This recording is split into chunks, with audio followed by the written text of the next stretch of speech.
Certaines associations sont très actives dans leur région, elles rendent des services à leur communauté et nous avons décidé cette année de les mettre à l'honneur et d'organiser pour la première fois un concours de la meilleure association francophone de passionnés météo. Alors comment ça va se passer? On va faire monter sur scène 4 associations après une présélection de 10 associations sur Internet et je vais leur poser des questions. Les questions sont les mêmes pour chacun et à l'issue de cette présentation de chaque association, eh bien, un jury va se réunir et va délibérer. Pour votre information, dans le jury, il y a Serge Zacca, que vous avez vu, Jérôme Dréano de l'association Météo Bretagne, Nicole Papineau de Météo Climat et moi-même. Mais tout de suite, je vais faire monter sur scène les 4 représentants des associations. Et pour commencer, j'appelle l'association Roma, représentée par Gildas Bardon, président de l'association.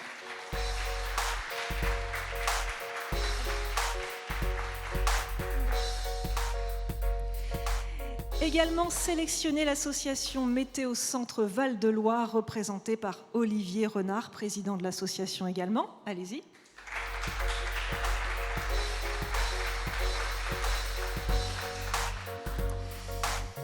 Autre sélectionné, Météo Suivi Alsace, représenté par Florian Knoll, membre de l'association. Allez-y.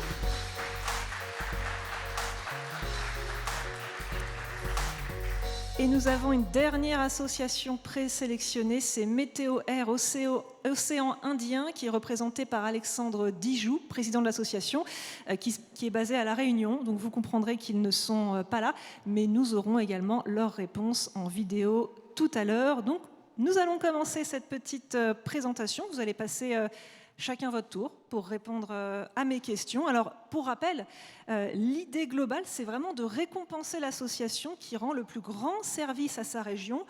On considère quand même que les 4 associations sélectionnées ont déjà gagné. Vous êtes là, vous avez été sélectionnés, mais il y aura un grand vainqueur tout à l'heure. Je vais commencer avec Romain, justement. On va parler de l'association, on va faire une petite présentation rapide. En quelle année est-ce que vous avez fondé votre association?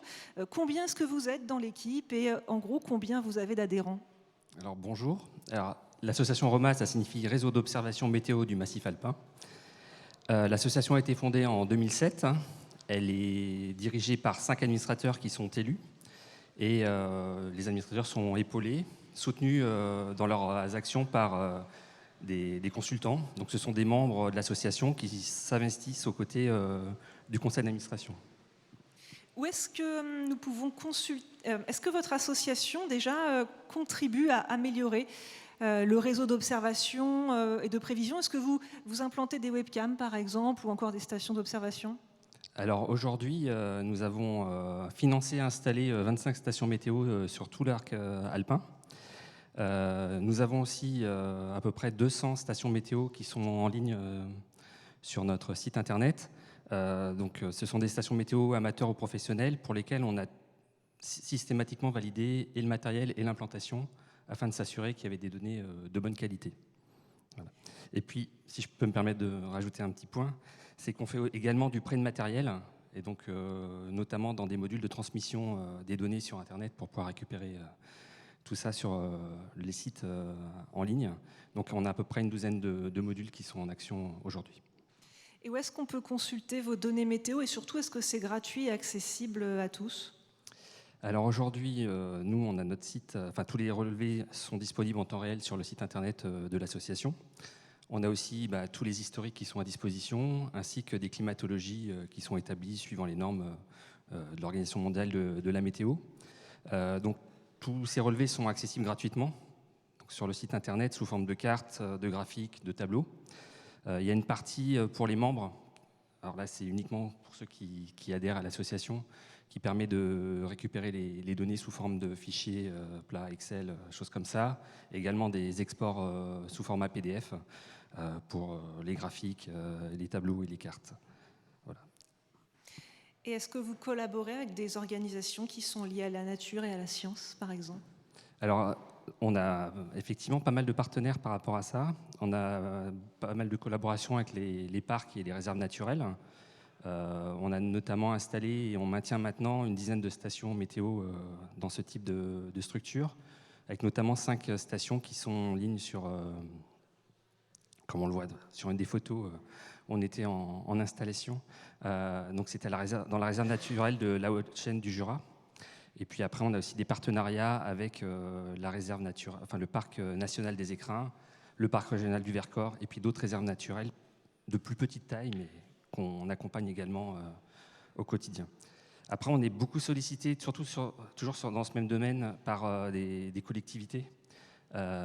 Donc c'est surtout des communes, des syndicats qui nous sollicitent pour savoir quel matériel installer et puis comment les installer dans une bonne implantation pour avoir des relevés de qualité. On accompagne également, on est sollicité, puis on installe pour des stations de ski. Donc, par exemple, à Avoria, on a installé 4 stations météo pour le service des pistes. On accompagne dans le même ordre de grandeur, dans la même ordre d'idée, les membres de l'association en fait, pour les conseiller sur le matériel, et puis notamment les implantations pour faire des relevés de bonne fiabilité. Voilà. Et puis après, on a pas mal de contacts avec les universitaires où on a des échanges, soit en termes de données ou en termes de savoir-faire. Donc, c'est par rapport à notre secteur. On est sollicité par l'Université de Lyon, Grenoble, et puis actuellement, on a des échanges avec l'Université Savoie-Mont-Blanc également. Et en dehors de ces organisations, est-ce que vous effectuez aussi des actions pédagogiques pour le grand public, des salons, des expositions, des rencontres? Alors ça, c'est la deuxième photo qui est sur votre droite. J'imagine que c'est à droite aussi pour vous. Non, c'est juste... Celle d'avant. C'est celle d'avant. On peut rester, voilà. On me voit avec un des consultants de l'association, un des membres, qui nous accompagne. Donc on intervient sur des expositions, des événements à visée pédagogique. Par exemple, c'est la fête de la science. Donc la photo, c'était à Ferney-Voltaire, dans l'Ain. Et on intervient aussi pour d'autres. Il y a eu les 30 ans de la réserve naturelle du Jura, donc dans le même esprit, où il y a des stands, et puis on vient avec une station météo, et on peut communiquer sur comment on fait des relevés et à quoi ça sert.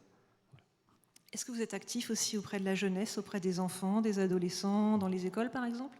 Alors on n'intervient pas directement dans les écoles, par contre sur ce type d'événement à visée pédagogique, on essaye de venir avec... on a fait des grands posters qu'on met à disposition qui expliquent ce que c'est qu'une station météo, comment sont transférées les données sur Internet, où est-ce qu'il faut les implanter pour avoir des relevés qui soient fiables, et puis à quoi ça sert, tous ces relevés météo au quotidien. Puis on vient aussi avec du matériel. Alors il y a, comme sur la photo, une station, il y en a une là-bas, qui est à disposition avec les relevés qui sont en ligne, mais également avec du matériel qui est en pièces détachées, qui permet de comprendre le fonctionnement de chaque capteur. Alors une dernière question bonus, vous devrez tous y répondre pour nous aider vraiment à départager les associations. Pourquoi est-ce que selon vous, votre association Roma mérite de gagner la Coupe francophone des associations météo? Quelle est par exemple votre plus grande fierté ou votre originalité? Alors, je ne sais pas si c'est une originalité, mais c'est peut-être une de nos fiertés. Je ne sais pas si on se différencie des autres par rapport à ça, mais en tout cas, c'est l'accent sur lequel on s'oriente. C'est la qualité et la fiabilité des relevés qui sont faits et la densité de notre réseau sur tout l'arc alpin, depuis Nice jusqu'au lac Léman et jusqu'à la vallée du Rhône. Et cette qualité et cette densité de réseau fait qu'aujourd'hui, on est sollicité par les entités institutionnelles. Donc, on a des échanges avec Météo France. Et puis on a des échanges aussi avec les réserves et les parcs naturels, comme j'en ai parlé précédemment. Et puis on est aussi sollicité aussi par les scientifiques et par les universitaires et les étudiants pour... voilà. Merci beaucoup, Merci. Représentant de l'association Roma. Donc, merci beaucoup pour tout votre travail.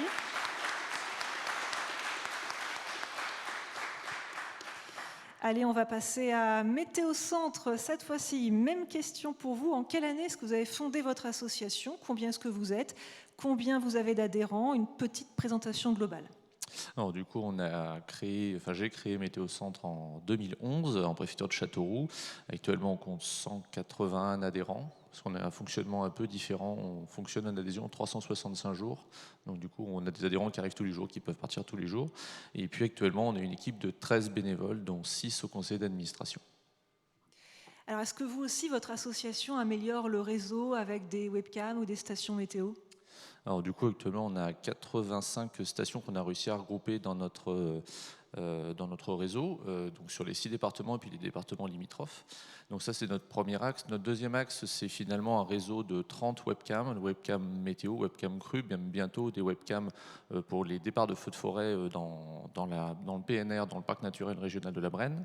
Et puis, bien entendu, on produit aussi des prévisions expertisées vers nos adhérents. Donc un bulletin le vendredi pour le week-end et puis un bulletin ensuite le dimanche pour la semaine. Et tout nouveau projet de cette semaine, ces bulletins de prévision serviront à la région Centre-Val de Loire à partir de la rentrée. Où est-ce qu'on peut consulter toutes ces données? Est-ce que c'est accessible à tout le monde? Alors ces données, finalement, on les retrouve sur notre site internet. C'est le cœur de nos activités, mais on les retrouve aussi. On essaye, avec notre travail sur les réseaux sociaux, on a une communauté d'environ 71 000 personnes. Donc sur notre site et sur ces réseaux, on va retrouver des prévisions. Donc on envoie aux adhérents en primeur, mais qu'ensuite on diffuse au grand public, hein, bien entendu gratuitement. On produit aussi des risques tous les jours, donc bien entendu qui n'ont absolument pas vocation de remplacer les bulletins de vigilance de Météo France dont on parlait tout à l'heure. Et puis on va retrouver les données de notre réseau d'observation, mais aussi les données des webcams. Et puis bien entendu, on va travailler aussi sur la climatologie et tout un tas d'autres informations qu'on va pouvoir retrouver. Et on est très contents parce que là, depuis peu de temps, avec l'ouverture des données de Météo France depuis le 1er janvier, on a pu sortir un radar des précipitations sur la région Centre-Val de Loire et puis un suivi des impacts de foudre quasiment en temps réel. Est-ce que vous aussi, vous collaborez avec des associations liées à la science, comme des universités, ou bien à la nature, comme des parcs naturels, ou bien des associations, des monuments? Oui, alors comme on est vieux, enfin on commence à se faire vieux, on a pas mal de partenaires qui se sont tissés au fur et à mesure du temps. Je pense, nous aussi, on travaille du coup comme Roma avec des réserves naturelles, notamment on fournit les données météo pour le suivi de la conservation de la cistude d'Europe, ça c'est la réserve naturelle de Chérine. Et puis on travaille aussi notamment, par exemple, on a un projet avec le CNRS pour implanter du coup une station météo sur le campus d'Orléans au cours de cette année ou de l'année prochaine. Et puis l'association est aussi présente dans un météo à l'école depuis cette année, ce qui est une fierté étant prof. Désolé, il en faut un peu quand même. Au Conseil supérieur de la météo depuis l'année dernière. Et puis on travaille avec Météo France. Notre réseau de webcam notamment est ouvert à Météo France gracieusement. Et puis après, on travaille aussi avec Roma depuis plusieurs années. On fait des adhésions croisées. Avec Infoclimat aussi, on ouvre le réseau. Puis d'autres structures, comme vous pouvez le voir. Et puis on travaille aussi beaucoup avec la presse. C'est vrai qu'on a fait plus de 100 publications à visée du grand public depuis le début de l'année. Justement, j'allais y venir. Au niveau du grand public, quelles sont vos actions? Vous faites aussi des salons, des rencontres? Alors, on organise une AG tous les ans avec au moins 1 ou 2 conférences. Et puis, du coup, alors sur la slide d'avant, juste. Du coup, en fait, voilà, on va faire pour la première fois cette année la fête de la science. On travaille depuis 3 ans avec les rencontres jeunes chercheurs. Et puis, on a du coup vraiment ces actions de sensibilisation qui sont des fois ciblées sur la région. Mais c'est vrai que France 3 et France Bleu nous font une grande confiance depuis plusieurs années. Et c'est vrai que j'ai la chance d'enregistrer presque tous les matins en direct à 6h30 un bulletin justement de vulgarisation auprès du grand public pour des fois des choses très simples, la différence entre une brume et un brouillard. Donc c'est vraiment des actions qui sont très importantes. Et puis on a d'autres structures qui nous font confiance maintenant. On a commencé à travailler avec les premiers châteaux du Val-de-Loire pour la transition écologique. C'est des choses qui sont importantes à nos yeux.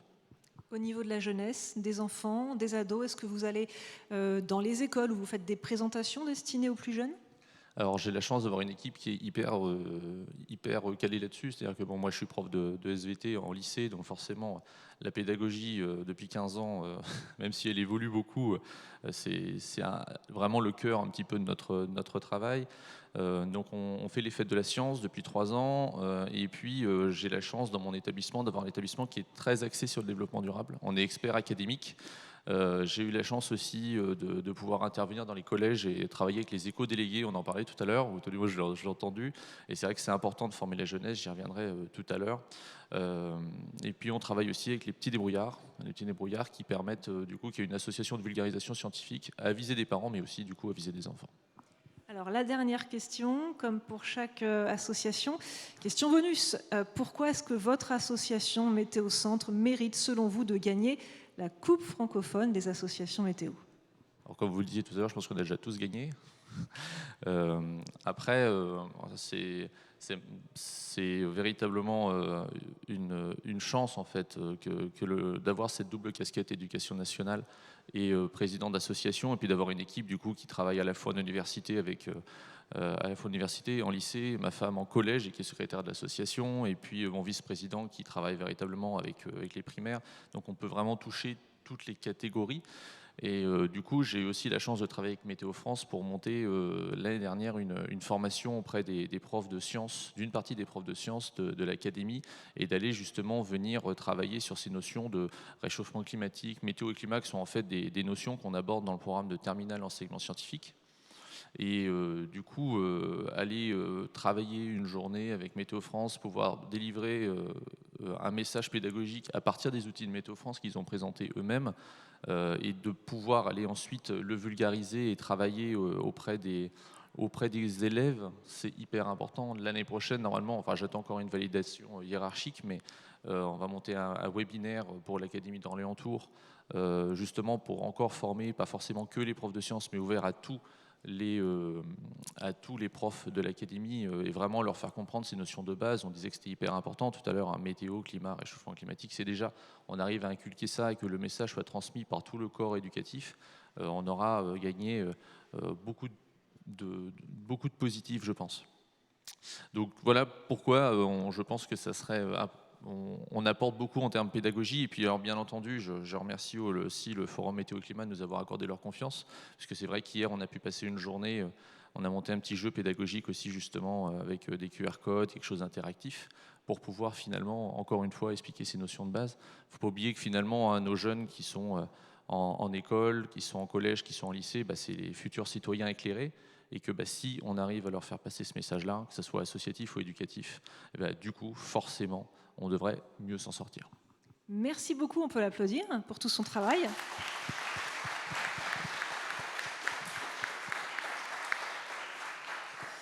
On va passer à Météo suivi Alsace. Même question, petite présentation globale de l'association. Quelle année elle a été fondée? Combien vous êtes dans l'équipe et combien vous avez d'adhérents?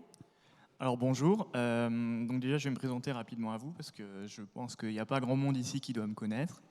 Donc moi c'est Florian, j'ai 24 ans et je suis responsable en fait dans l'association Météo Suivi Alsace, la partie prévision et climatologie. Et je suis aussi étudiant en sciences de l'atmosphère au Québec, à Montréal. Donc j'ai fait un peu de chemin pour venir ici aujourd'hui.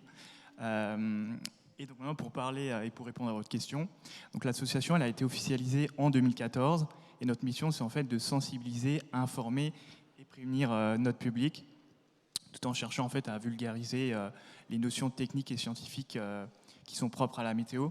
Donc on ne vise pas évidemment à remplacer Météo France, mais on vise en fait à apporter une information complémentaire aux informations de Météo France. Et en quelques chiffres, depuis 2014, donc on est aujourd'hui 10 membres bénévoles. On a une grande communauté, que ce soit sur Facebook ou sur Twitter. Et on a aussi, depuis 2014, plus de 3500 bulletins météo à notre compte. On a aussi une dizaine à vingtaine d'adhérents chaque année en moyenne. Donc c'est un chiffre qui est assez faible, c'est vrai, par rapport à la grandeur de notre communauté, mais ça s'explique par le fait aussi qu'il n'y a pas de plus-value en fait en tant qu'adhérent à l'association. Et ça, c'est un choix qu'on a fait dans notre association. C'est qu'en fait, dès qu'on a une plus-value à apporter dans une information qui touche à la météo, de près comme de loin, en fait, on le fait vraiment profiter à toute notre communauté. Et donc, on mise beaucoup sur les dons. Et pour le coup, notre communauté nous le rend quand même bien, puisque, par exemple, depuis mars 2019, on a quand même eu quasiment 3 000 € de dons. Bravo, merci. Comment est-ce que votre association développe également le réseau d'observation? Est-ce qu'il y a des webcams qui sont installées, des stations météo? Alors, on n'a pas de webcam qui sont installées. Par contre, effectivement, un certain nombre de nos membres possèdent leur propre station météo et les plus qualitatives se retrouvent sur des réseaux que vous connaissez sans doute ici, Infoclimat, typiquement. On a aussi cofinancé un certain nombre de stations météo où on trouvait un certain intérêt climatologique à les installer à tel et tel endroit. Après, on a aussi une autre approche, c'est de beaucoup jouer, beaucoup favoriser la météo dite participative. Donc on va beaucoup interagir avec notre communauté, que ce soit sur les réseaux sociaux ou directement via une interface qu'on a justement développée pour accentuer encore un peu plus ces échanges-là avec notre communauté. Donc On a développé pour cela une interface de signalement sur notre site web, mais aussi sur notre application. Donc c'est les deux, captures que vous voyez en bas ici sur la diapositive. Et donc évidemment, ces données-là, elles nous sont quand même très utiles parce qu'évidemment, pour des phénomènes très locaux, typiquement les orages, lorsqu'il y a des orages très violents, très locaux, ça peut évidemment passer dans les mailles des filets, que ce soit au niveau des stations météo ou même au niveau des webcams. Donc avoir un outil comme ça où on a une interaction encore plus accrue avec notre communauté, c'est quand même un fort outil très intéressant pour le coup. Alors justement, où est-ce qu'on peut consulter toutes ces données et surtout, est-ce que c'est accessible à absolument tout le monde? Alors c'est accessible à tous, c'est la slide avant toujours. C'est accessible évidemment sur le réseau InfoClimat typiquement. Il y a aussi des données qui sont disponibles sur notre site internet. Et évidemment, ces données-là qu'on utilise, que ce soit nos propres stations ou même les stations d'autres amateurs passionnés sur InfoClimat ou des stations de Météo France, on utilise beaucoup ces données-là ensuite pour communiquer sur les réseaux sociaux, sur les médias, enfin, lorsqu'il y a des situations météo qui nécessitent aussi d'intervenir et de contextualiser aussi certains événements observés dans la région. Est-ce que vous aussi, vous collaborez avec des associations scientifiques ou encore des parcs naturels, des universités, des associations liées à la nature? Alors oui, on a un certain nombre de collaborations. Alors essentiellement, évidemment, on collabore avec des radios, avec des médias qui nous sollicitent énormément. Et typiquement, on a développé récemment encore avec la première radio en Alsace qui s'appelle Top Music, qui fait les premiers audimas. On a développé avec eux un iframe. Donc concrètement, c'est quoi? C'est des prévisions communales qui sont ici expertisées par nous-mêmes et qui sont disponibles sur leur site internet lorsque des utilisateurs vont typiquement écouter la radio via leur site internet. On collabore aussi avec des agriculteurs et je pense notamment ici à un organisme qui s'appelle la choucrouterie Le Pic. Donc c'est un organisme qui, comme son nom l'indique, exporte aussi pas mal de choucroute, que ce soit en France ou à l'étranger. Et évidemment, tout ça, c'est évidemment beaucoup météo-sensible. Donc ils font aussi souvent appel à nos prévisions. On collabore aussi par exemple avec des organisateurs d'événements extérieurs et on pense notamment aussi aux festivals, notamment l'été. On a plusieurs festivals qui nous font confiance, comme le festival de Décibule, où on peut leur proposer des météogrammes, comme je vous en ai joint ici en bas sur cette diapositive.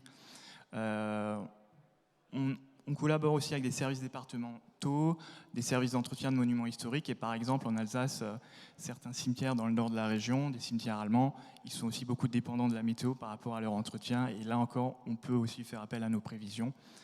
Indirectement, on a aussi, entre guillemets, collaboré avec Météo France, individuellement, du moins, notre président Loïc, qui a été veilleur du temps pendant une dizaine d'années. Et qu'est-ce que c'est, veilleur du temps pour Météo France? C'est concrètement, en fait, faire des relevés quotidiens de pluviométrie dans son cas précis et les partager ensuite dans une base de données qui aujourd'hui sont accessibles gratuitement en ligne. Et en ce qui concerne le grand public, est-ce que vous organisez des événements, des expositions? Est-ce que vous participez à des salons ou des rencontres? Oui, effectivement, on a un certain nombre aussi d'associations, notamment arboricoles, qui peuvent aussi nous faire appel pour faire des conférences, notamment sur le réchauffement climatique. C'est quelque chose qui revient souvent. Il y a d'autres associations aussi qui sont moins proches aussi de la science, qui peuvent aussi faire appel à ce genre de sujet qu'on est très heureux de partager avec eux, puisque du coup on parle aussi, on interagit aussi avec un public aussi moins averti, et ça donne lieu aussi à des... Prenez un autre micro. Et donc ça donne lieu aussi à des échanges quand même très intéressants. On a aussi fait des expositions photos par le passé, notamment à Bar-le-Duc. C'était aussi des journées hyper intéressantes où on voyait justement un public qu'on avait moins l'habitude de voir aussi et on pouvait échanger avec eux directement. Mais aussi on a des actions qui se passent aussi essentiellement sur nos réseaux sociaux, sur notre site internet, des actions de prévention, de sensibilisation, et on a développé notamment des plaquettes de prévention qu'on partage régulièrement à la veille d'intempéries par exemple sur les réseaux sociaux, pour rappeler les bons gestes qui peuvent être réalisés dans telle et telle situation. Et puis on fait aussi ce qu'on appelle des points culture. Donc c'est concrètement parler d'un phénomène qui est d'actualité en Alsace et l'expliquer en fait à notre public qui souvent nous le remercie parce qu'on a aussi souvent beaucoup de questions qui reviennent sur les réseaux sociaux. On a à cœur aussi de partager aussi notre savoir et notre passion qu'on a envers la météo. En ce qui concerne la jeunesse, est-ce que vous faites des choses, de la pédagogie à destination des enfants ou des ados? Alors un peu moins, on a moins eu cette chance, hélas, principalement pour des questions de disponibilité, parce que c'est des demandes qui sont essentiellement demandées à faire en semaine concrètement. Et malheureusement, non pas malheureusement, mais on est bénévole et donc on a aussi un travail à côté chacun. Et souvent, on a aussi des contraintes donc, de disponibilité en semaine et encore plus moi actuellement, qui suis actuellement au Québec depuis quelques années. Donc là aussi, c'est quelque chose d'assez compliqué à mettre en place d'un point de vue logistique. Mais on aimerait bien pouvoir faire ça et proposer ça à l'avenir, évidemment. Question bonus, pourquoi est-ce que selon vous, votre association Météo Suivi Alsace mérite de gagner la Coupe francophone des associations? Alors pourquoi nous Alors c'est évident que cette coupe pourrait probablement nous apporter un poids supplémentaire dans nos futurs projets, et notamment entre guillemets par l'apport réputationnel qu'on pourrait gagner aussi avec cette coupe-là, qui pourrait potentiellement ouvrir aussi à des nouvelles sources de financement. Et on a pas mal de projets sous la main, et je ne vais pas tous les citer, mais par exemple les randos météo, c'est quelque chose qui nous tiendrait à cœur, qu'on a beaucoup réfléchi ces derniers mois et qu'on aimerait développer ces prochains mois.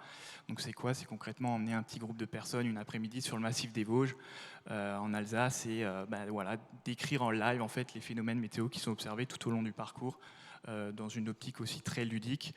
Et puis évidemment, on a un autre projet qui nous tient beaucoup à cœur, c'est écrire un livre pédagogique sur les orages. Alors c'est un gros projet.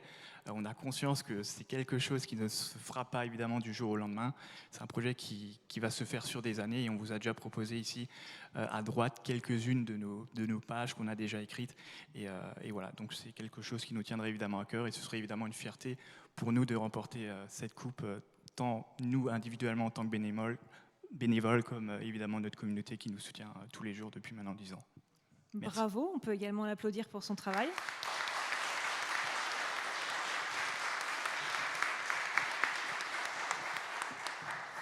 Alors on a une dernière association donc, qui est à La Réunion, Météo Air Océan Indien, et comme ils ne peuvent pas être là, eh bien, on va faire un petit jeu de questions-réponses par le biais de vidéos. Et donc je vais leur poser les mêmes questions. Et donc le président de Météo Air Océan Indien va nous répondre en vidéo. J'attends de savoir si c'est prêt du côté de la technique. Ok. Alors, en quelle année vous avez fondé votre association Météo Air Océan Indien? Combien est-ce que vous êtes dans l'équipe? Combien d'adhérents? Une présentation globale assez rapide de l'association, s'il vous plaît. Bonjour Karine, bonjour à tous. Alors en fait, l'association Météo Air Océan Indien a été créée en novembre 2015.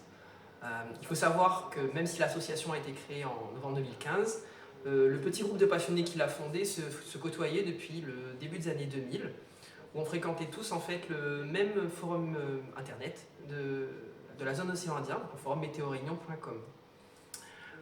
Aujourd'hui, l'association compte 37 adhérents, dont 3 personnes morales, et le cœur actif de l'association, donc les personnes qui sont investies dans les projets quasiment au quotidien, nous sommes aujourd'hui au nombre de 10 à 12 personnes environ. Merci. Comment est-ce que votre association améliore le réseau d'observation? Est-ce que vous aussi, vous installez des stations météo, des webcams sur La Réunion ou ailleurs? Alors, notre association s'est créée sur la base d'un petit réseau associatif qui était un peu dispersé, donc 9-10 stations au travers des fondateurs de l'association, principalement des Davis Vantage Pro 2. À partir donc, de la création de l'association, on a essayé de structurer ce petit réseau et de l'étoffer. L'idée étant d'avoir un réseau associatif d'observation de qualité et crédible. Donc on est parti de ces 10-12 Davis Vantage Pro 2 principalement, qu'on a étendu d'une part en agrégeant de nouvelles stations par des personnes qui étaient intéressées pour intégrer l'association et s'équiper.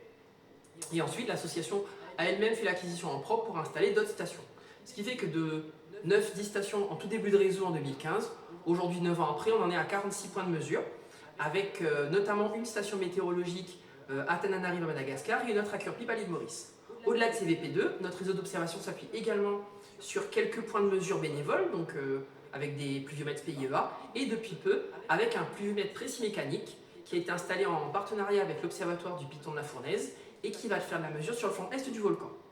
Parallèlement à ce réseau d'observation, on s'est depuis peu lancé dans un réseau d'observation, mais avec des webcams qui sont venus s'appuyer sur les sites déjà équipés en Vantage Pro 2. Donc ces webcams qui vont nous diffuser en direct le temps qu'il existe. Et le tout est accessible évidemment sur Internet via notre site Internet et actualisé toutes les 5 minutes.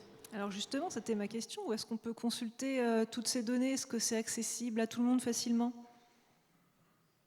Alors l'association dispose principalement d'un site, donc meteor-oi.re, qui permet à la fois de consulter les actualités de l'association et surtout de pouvoir mettre à disposition de tout le monde, de manière gratuite, les données qui sont collectées par l'association, donc tous les 5 minutes, via le réseau d'observation, webcam et station météo.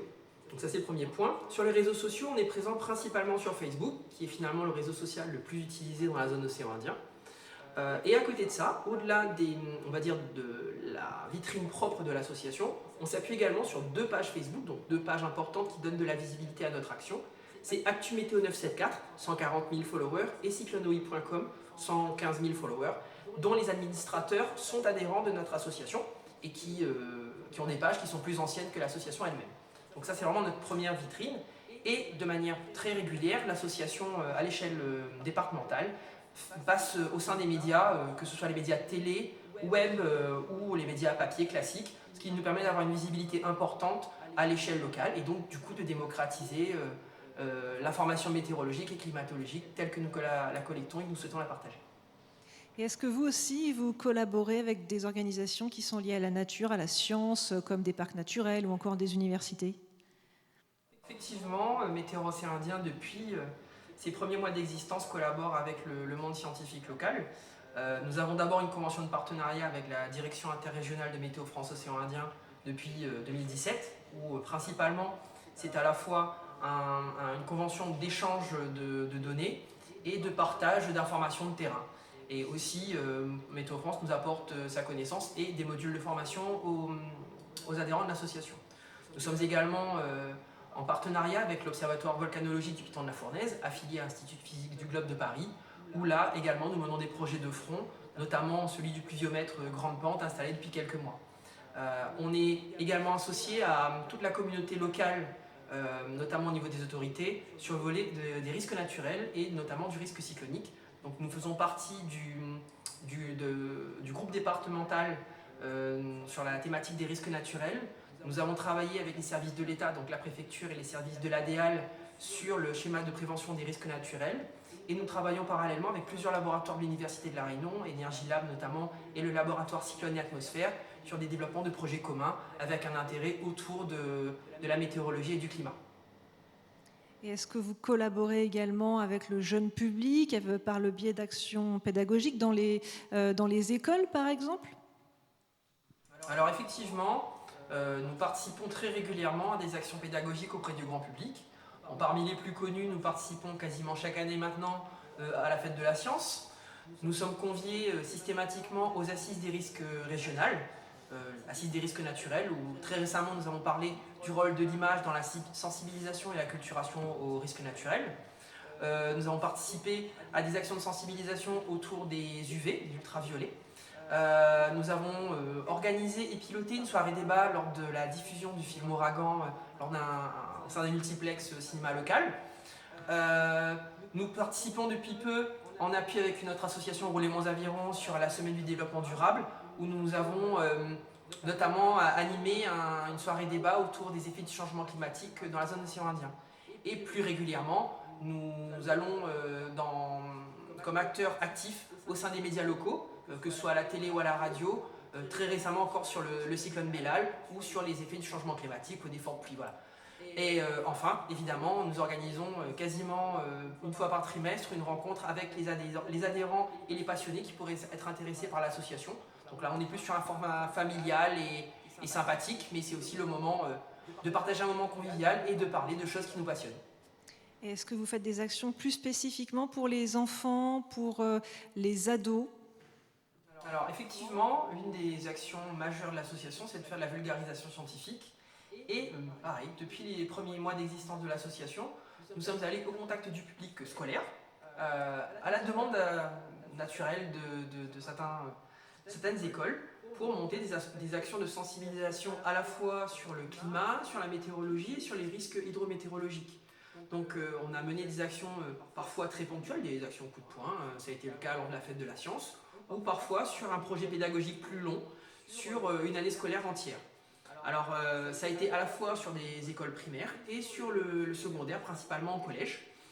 Ça a pu prendre plusieurs formes, de la sensibilisation, de l'installation des stations météorologiques, de l'apprentissage de l'utilisation des données du station météorologique. D'ailleurs, sur la commune de Saint-Joseph, dans le sud de l'île, nous avons 6 écoles équipées de stations météo qui font partie intégrante de notre réseau d'observation et qui sont utilisées par le corps enseignant dans l'utilisation des apprentissages.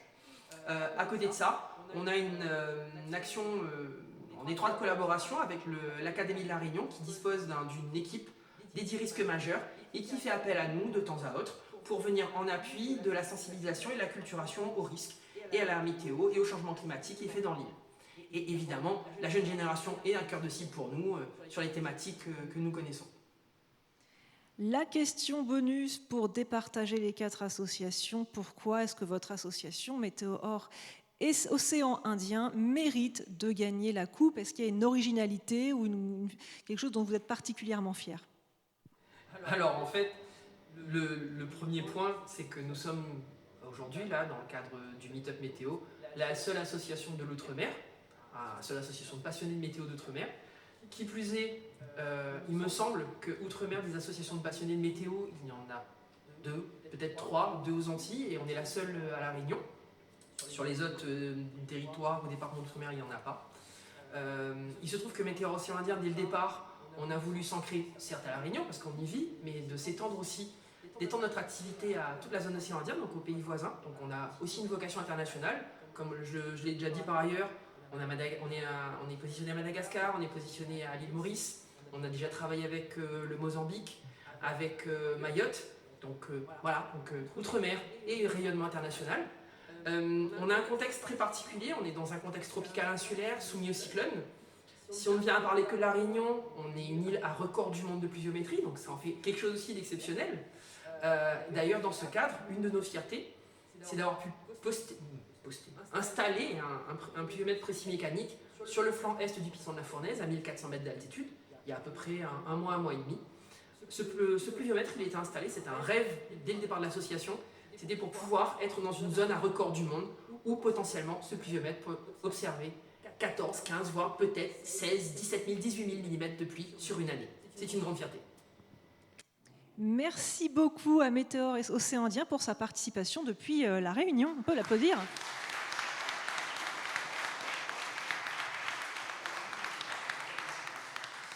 Merci à nos 4 associations. Vous avez été clairs, précis, concis. On est un petit peu en avance, mais c'est très bien. On a plus de temps pour délibérer. Je vais vous laisser regagner vos places. On va bientôt vous donner les résultats du concours des associations, de la Coupe francophone des associations de passionnés de météo. Ça y est, les délibérations sont terminées. Alors j'ai fait monter le jury sur scène quand même. On a Jérôme Dréano de Météo Bretagne, on peut l'applaudir.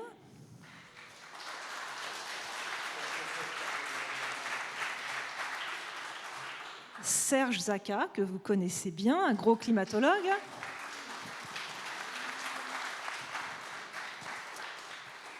Et nous a rejoint Nicole Papineau de Météo Climat.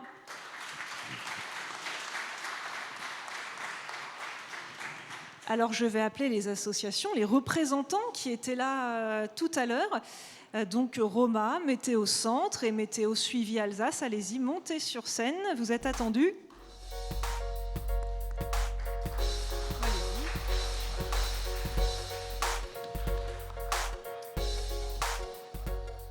Alors juste avant de remettre la coupe, je voulais juste quand même demander quelques mots au jury, chacun votre tour. Est-ce que ça a été difficile? Est-ce que le choix, sans révéler le gagnant pour le moment, est-ce que le choix a été évident? Est-ce que vous êtes mis d'accord facilement? Allez-y, chacun votre tour, et moi je vais chercher la coupe pendant ce temps-là. C'est le moment où on doit forcément dire le choix a été très très difficile. Nous avons passé plusieurs jours à choisir l'association. Alors déjà, bon, en fait, en réalité, oui, le choix a été quand même un peu difficile parce que vous faites tous un boulot qui, pour moi, en tant que passionné, est exceptionnel. En plus, je sais que vous avez aussi des liens avec Infoclimat. Alors, je ne suis pas juste agroclimatologue, je suis aussi vice-président de l'association Infoclimat. Vous avez pour la plupart des liens avec Infoclimat. Vous participez aussi au réseau, vous participez à toutes les datas qu'on peut voir pour les passionnés de météorologie, pour la recherche, pour les journalistes. Donc félicitations à tous, quelle que soit l'issue du vote que nous avons fait. Sachez que pour moi, vous êtes tous gagnants. C'est bon. Eh bien, pour rajouter quelques mots, effectivement, félicitations déjà à toutes ces associations qui ont candidaté à ce concours et aux 4 finalistes. Félicitations pour l'énergie dévorante que vous proposez pour mettre en place toutes ces actions pour le grand public, pour les passionnés de météorologie, pour la mise en place de réseaux de stations météo, de qualité en plus pour toutes ces associations. Le choix était difficile. Mais nous avons fait un choix, forcément. Donc on le dévoilera tout à l'heure. Suspense. Alors moi j'ai été dans ce jury le plus tard possible en tant que représentante de Météo et Climat, mais je trouve effectivement que donc on en avait 10 qui ont conditionné, donc déjà on n'en a choisi que 4. Le choix était déjà pas difficile, mais enfin, il n'était quand même pas si évident. On a dû rediscuter pour arriver déjà au groupe de 4 de finalistes. Et puis là, oui, donc ce que j'ai dit, c'est bien sûr, on a eu beaucoup de mal à vous départager, ce qui est vrai quand même. Je pense qu'on a quand même 4 associations qui ont justement, vous avez essayé de les mettre en avant, des particularités, des différences. Donc c'était pas si facile de dire allez, c'est cette année. Mais disons plutôt qu'on va dire cette année, il y en a une association qui sera la meilleure, mais je crois que finalement cette première coupe, et déjà là c'est le 2e meet-up au forum, je pense que bon, j'ai pas pu assister à toute la journée, mais je pense que quand je vois l'audience qu'il y avait, je pense que c'est important, c'est quelque chose qui est très bien de faire ce meet-up météo avec les associations et donc d'essayer de mettre un peu à l'honneur toutes les passionnés de météo. Je pense que ça continuera. Donc déjà, voilà, c'est-à-dire que, d'accord, il y aura le premier du premier, la première, mais je pense que, voilà, on en a choisi un. Après, vous aurez le droit de nous tuer, non, quand même pas, mais on en a choisi un qu'on considère comme le meilleur. Oui, effectivement, félicitations à tous les 3. Vous avez fait un travail super, une présentation qui était claire pour chacun d'entre vous. Donc vraiment, nous, en tant que jury, on était ravis, impressionnés par tout ce que vous faites. Donc, quelle que soit l'issue, vous avez clairement tous gagné. Vous méritez tous une coupe, mais il fallait bien faire un choix quand même, qui a été difficile. Mais c'est vrai qu'on s'est quand même tous mis d'accord sur une association au final. Pourquoi ? Parce qu'elle remplissait absolument tous les critères et très bien en plus. En plus, on a vraiment relevé le côté communication qui était très bon. Et voilà, je vais révéler le gagnant, donc le vainqueur de la coupe francophone de la meilleure association météo est Météo Centre. Bravo.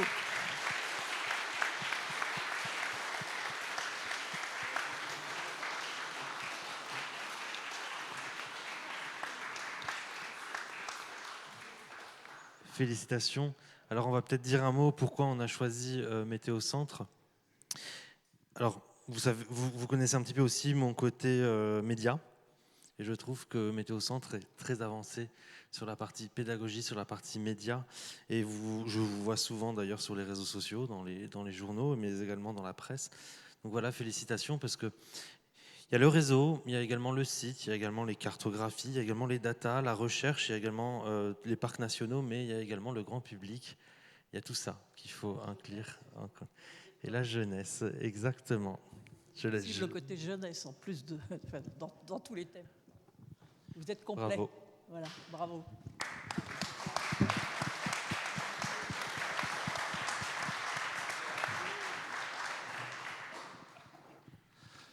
Merci déjà, merci à vous 4, merci à la communauté qui me suit tous les jours, merci à mon équipe, merci à mes parents qui m'ont soutenu dans le projet aussi au départ.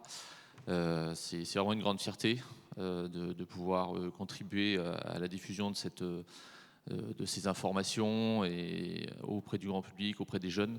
Je fais un métier de vocation qui n'est pas toujours évident. Et cette vocation, j'essaye de la mettre aussi beaucoup dans l'association. On y passe beaucoup de temps. Et c'est vrai que voilà, je suis très touché. Voilà. Merci encore.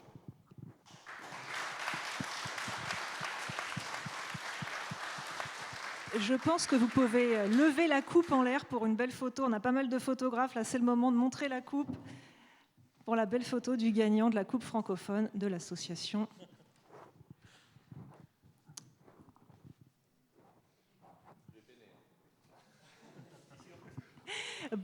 Bravo à tous, bravo à Météo Suivi Alsace évidemment pour votre travail, bravo à Roma, bravo à Météor Océan Indien, ils font tous un travail absolument formidable.